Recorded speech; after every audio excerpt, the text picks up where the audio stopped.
एक गांव में बॉडी नाम का मजदूर था। वो बहुत ही गरीब था। उसके पास खाना खाने के भी पैसे नहीं थे। उसे कई दिन काम भी नहीं मिलता था। वो महीने में 10 से 12 दिन ही काम कर पाता था। एक दिन बॉडी थका हारा घर आया। उसका एक छोटा सा बेटा था। उसे देखकर उसकी सारी उदासी और थकान खत्म हो जाती थी। चलो बेटा, तुम्हें मैं घुमा कर ले आऊं। आओ आओ, खुद चल कर आओ। आओ आओ मेरा बच्चा, आओ। बाहर बॉडी और उसका बच्चा जा ही रहे होते हैं। रास्ते में उन्हें एक कुल्फी वाला मिलता है। कुल्फी ले लो, कुल्फी, ठंडी ठार कुल्फी, S&W वाली कुल्फी ले लो। मैं कुल्फी खाऊंगा। हाँ, अरे तुम कुल्फी खाओगे? अरे यार, मेरे पास तो कुल्फी दिलाने के लिए भी पैसे नहीं हैं। हे मेरे बच्चे, कुल्फी अच्छी नहीं होती। कुल्फी तुम्हारा गला खराब कर देगी। मुझे नहीं पता, मैं तो कुल्फी खाऊंगा। कुल्फी खाने से तुम्हें खांसी हो जाएगी। मुझे नहीं होती खांसी। हे भगवान, अब इस बच्चे को क्या समझाऊं? मेरे पास तो कुल्फी के लिए भी पैसे नहीं हैं। मुझे लगता है पैसे की तकलीफ सभी तकलीफों से ज़्यादा दर्द देती है। काका, मैं तुझे कल कुल्फी दिला दूंगा। कल तुझे 2 कुल्फी लेके दूंगा मैं, अगर तुम आज के लिए रुक जाओ तो। बच्चा 2 कुल्फी के लालच में शांत हो जाता है। बॉडी सोचता है कि कल तो किसी तरह कुल्फी के लिए पैसे इकट्ठा करूंगा ही करूंगा। सुबह होते ही बॉडी सेठ के पास पैसे मांगने जाता है। सेठ खेत में खड़ा था। उसका एक बल्द किसी कारण से मर जाता है। उसे अपना खेत जोतना था। उसे अपना खेत जोतना बहुत ज़्यादा ज़रूरी था, पर बल्दों के बिना खेत जोतना बहुत ही मुश्किल काम था। कोई भी हल ना मिलने पर सेठ अपनी दुकान पर चला जाता है, तो बॉडी भी उसके पास पहुंच जाता है। सेठ जी, क्या आप मुझे कुछ पैसे उधार दे सकते हो? मेरे घर का राशन भी ख़त्म हो चुका है। मेरे बेटा भूखा है। थोड़ी मदद ही हो जाती। मैं आपके पैसे काम कर कर लौटा दूंगा। सेठ बॉडी की बात सुनकर सोचता है कि कल का क्या पता, जे पैसे लौटाए या ना लौटाए, आज ही काम करवा लेता हूँ। वैसे भी मेरा बल्द मर चुका है, इसी से ही खेत जुतवा लेता हूँ।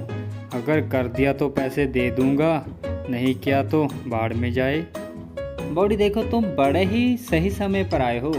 पैसे तो मैं तुम्हें दे दूंगा, पर काम करने के बाद अगर तुम काम ख़त्म ना कर पाए तो तुम्हें एक भी पैसा नहीं दूंगा।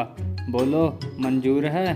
पर तुम्हें सारा काम एक ही दिन में पूरा करना होगा, सूरज छिपने से पहले। आप जो बोलोगे सेठ जी, मैं करूंगा।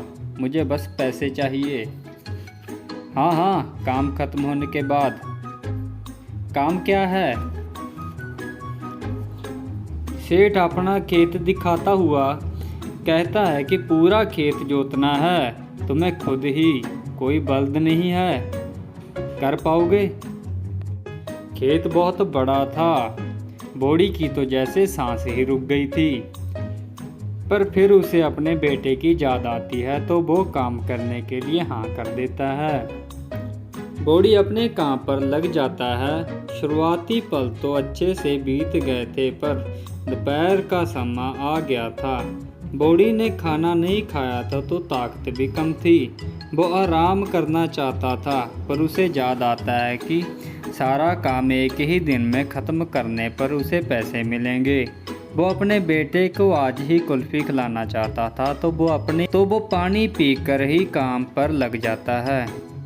काम करते करते बॉडी की हालत ख़राब हो चुकी थी। खेत की मिट्टी भी सख्त थी। कमज़ोर बॉडी ने किसी तरह आधा खेत जोत दिया था, पर अभी भी आधा खेत बाकी था। पर बॉडी की बच्चे को कुल्फ़ी खिलाने की बात ने उसे रुकने नहीं दिया। सूरज छिपने पर आ गया था। खेत भी बॉडी ने बहुत हद तक जोत दिया था। अब सेठ भी खेत पर पहुंच चुका था।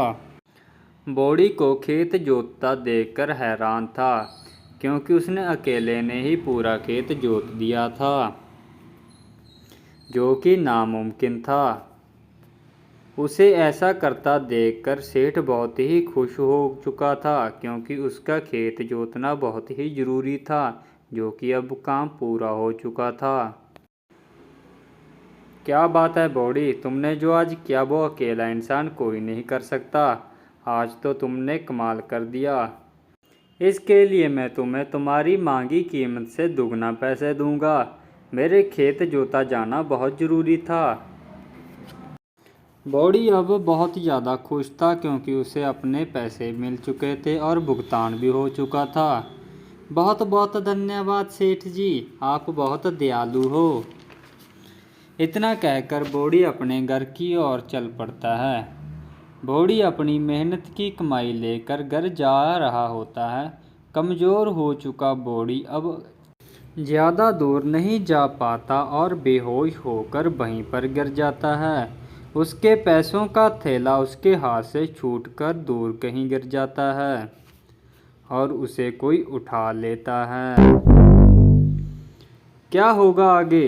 क्या बॉडी अपनी मेहनत की कमाई से अपने बेटे को कुल्फ़ी खिला पाएगा? अब देखेंगे अगले भाग में।